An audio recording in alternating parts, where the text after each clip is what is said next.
Hi guys. Asira lang yan. Dati ay anong managta.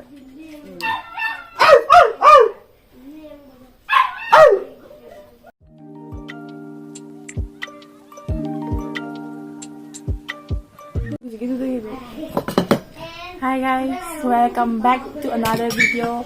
Ngasidi challenge tawrage. Ado ako ba ni ko kapag alag ba na ngay ba tabak halak pa mai gam ta ji ko ado na chak sila me ko ado na ngasidi traffic jam jam le hawe ado ge theng ji theng e ado tawrage sise kilo hum ne ba 3 kg ne ba ko ma gi si 1.5 ai gi si 1.5 ne dum khai ba da ne ma chet khara hen ge ma ne si teng hen bai ma ba ni chak man ni ko aduga tu kitang painap tau gi bai ne nang na mathun ka tong ku thơ bro no ma kitang painap tau gi bai ne chaw ba di chak man nei bai ba ni se si se ko la ga cha ga ahan ba first time ne adu first time gi kaino ti ko na taw ga adu ho se 1 2 3 let's start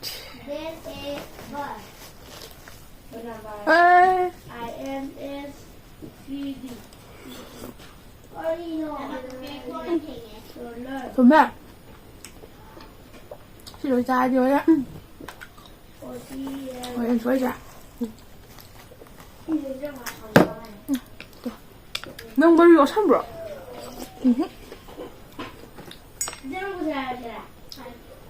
Anh em Thủy nè Mấy thị lấy chai thôi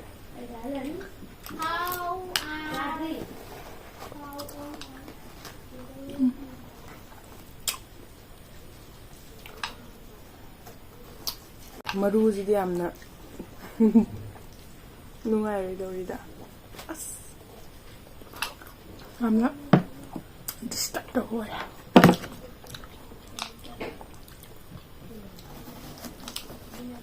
어제 시작한 게 베케이션 자키가 누나 원래 당신 너무 할게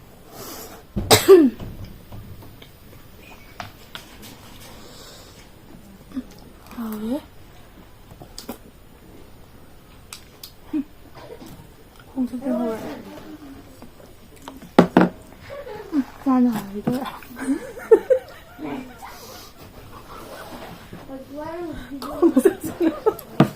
쟤는 아니를 để giờ ra vụ không giờ gì hồi ra chứ mình nói với mẹ nó lan cái nó anh thấy chân đâu này vậy đó anh thấy chân đâu bây giờ làm thế này là mà anh sẽ ta ăn này mà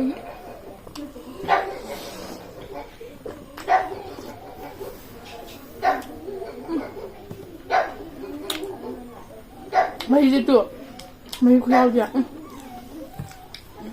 reset thế nào thì ông cái thế nào không nhiều này mà đúng em nhiều này tụi ai giờ năng nhau mà lu ai làm thuốc gì vậy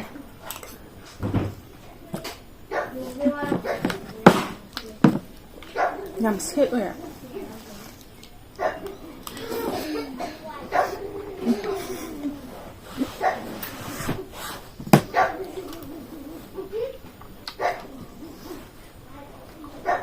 học gì kia không ra cái năm hai cái tao này đi nó chắc cái em mà lại gì mà sao mà lại thì sao đúng không như tôi đi cái nó đây là sao mơ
哎，那个的，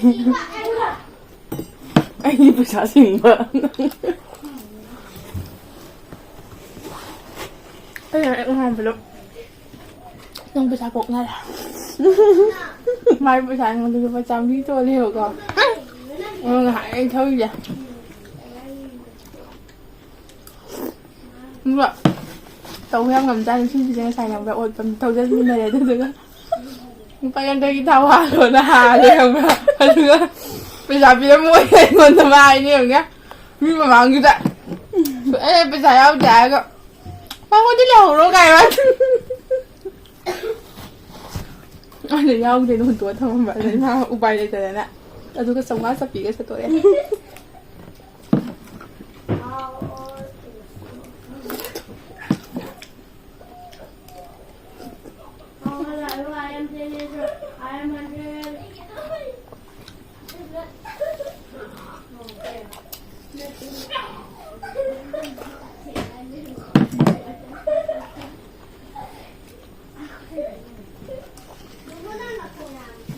mấy khi thì khu ốm mầm nèo nữa ụt mà nó ụt tôi nhiều chứ có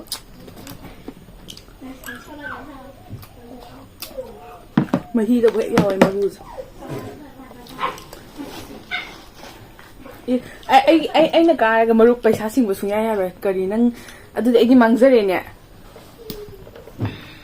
phải ngon năng là cái đó lang gì đâu cái gì nào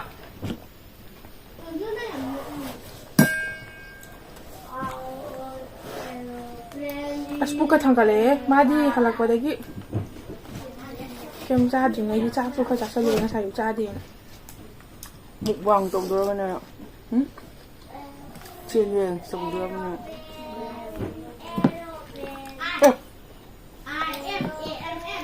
nang gam jam da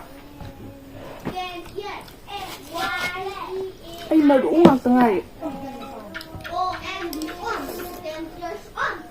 Sidi yaro. Baru je oi yo san ge je.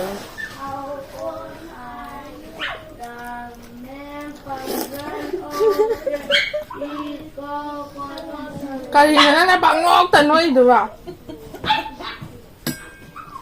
Na tuan dari ta lai ba.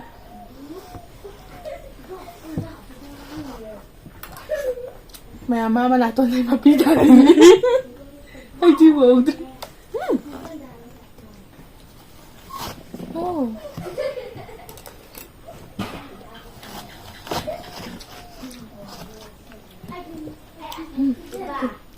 Lâu đã. Jauh dah baru.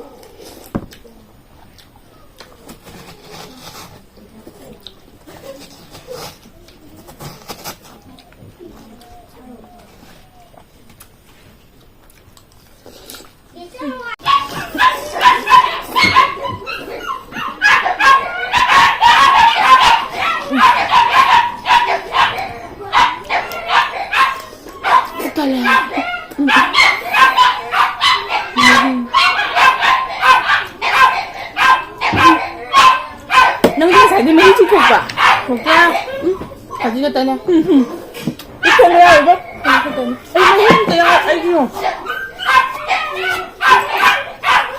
nắng thịt tổ là cái là xài cái này ngon mà tao phải thật là tên nắng tên mấy cái thịt thủy cái ấy mấy cái em cái thịt thục nữa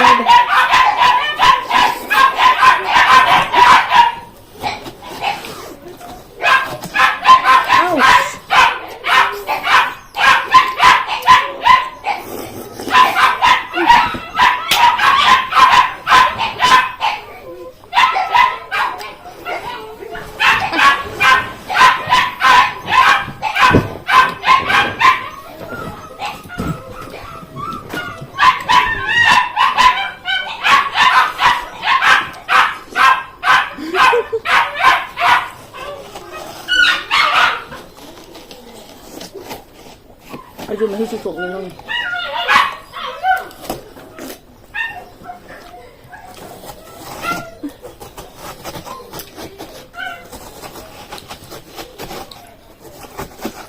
Mà hít mềm chứ nằm mai tao gọi chuồng.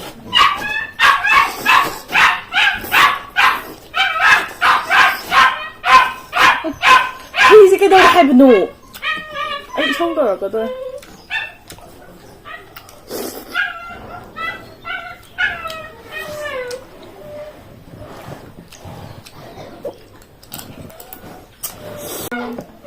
Anh đi nuôi đi.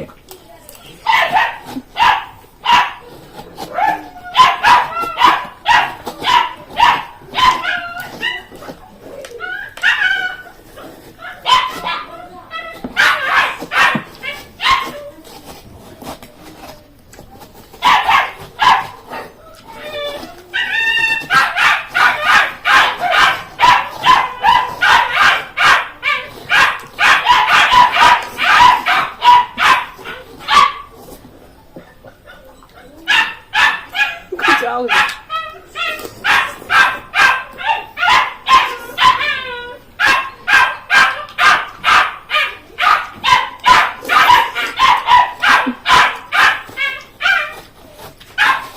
Cái đôi hẳn huy mà trăng nhỉ?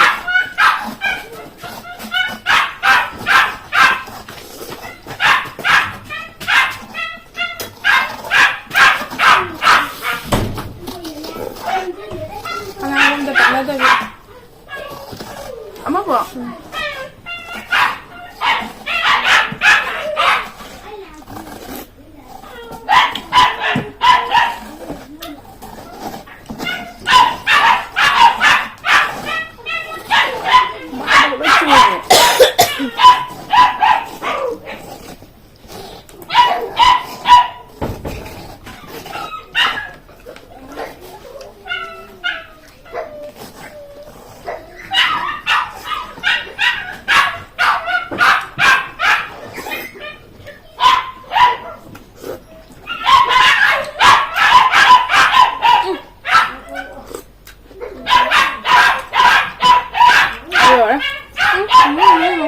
너무 노예 노예용 또 짝만해 시시되게 짜고 하야돼 강제 동비 에이스 신나는 거 아이 안돼 야오들 뭐 스포카 될다 우리 동비 해야 돼 많은 살게 이거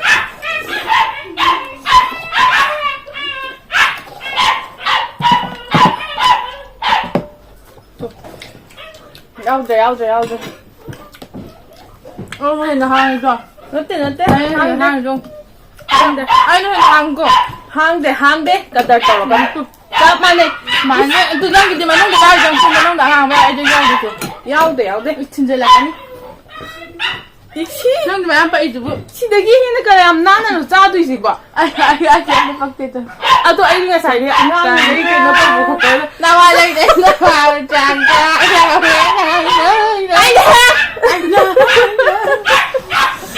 anh làm được không em? Dạ rồi, anh đang làm mẹ. Anh nó hà lì biết mà anh nó hà lì dạ rồi. Mang anh ngang mà mang đi hình không? Nga, 시댁이 해는 시까지 자는 야오리게 해보니다. 아이고 지금 나 그럼 장하서 시까지 자는 야오리게. 내가 집에 자신들이 말랑 마이긴 듣니다. 자신 미안해 그냐고. 아이나 할래 거요. 아이나 갑니까? 아이나 할래. 아이나 한디 따라 칠린 사실 한디네 따라 뒤지게도. 아주 난 바이지 아주. 시댁이 해는 그냥 나를 사들이게 와타밀론데. 아 상고시 주양으로 짜오 하이라. 난 주자오네. 난데 뭐지 또 그러봐. 시댁이 해는 그냥 나를 사들이게 오네. 아이나 뭐냐? Cái nhau rồi hai bạn này nó cam đó. Anh đang ngâm mà bạn đi ra. Tại sao tuần vào cuộc này? Nằm mãi trên tiền này nó cho làm thật nó.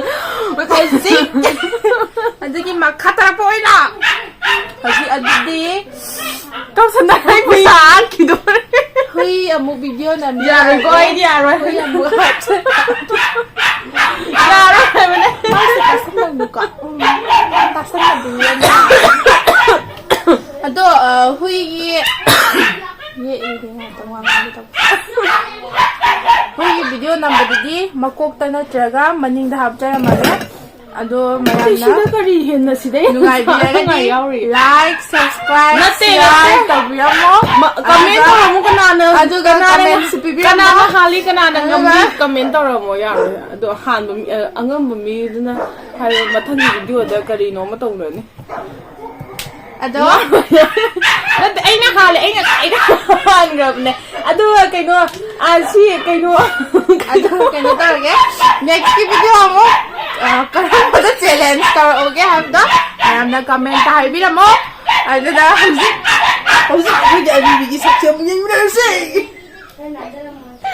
Pakita mo ma'am, matang sa dalo sindarage kasi gidi.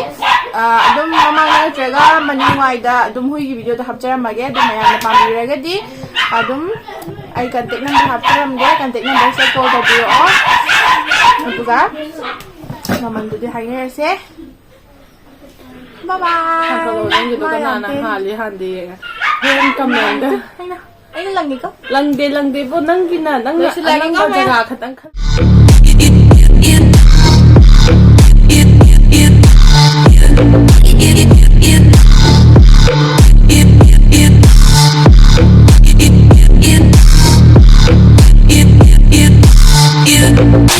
Yeah.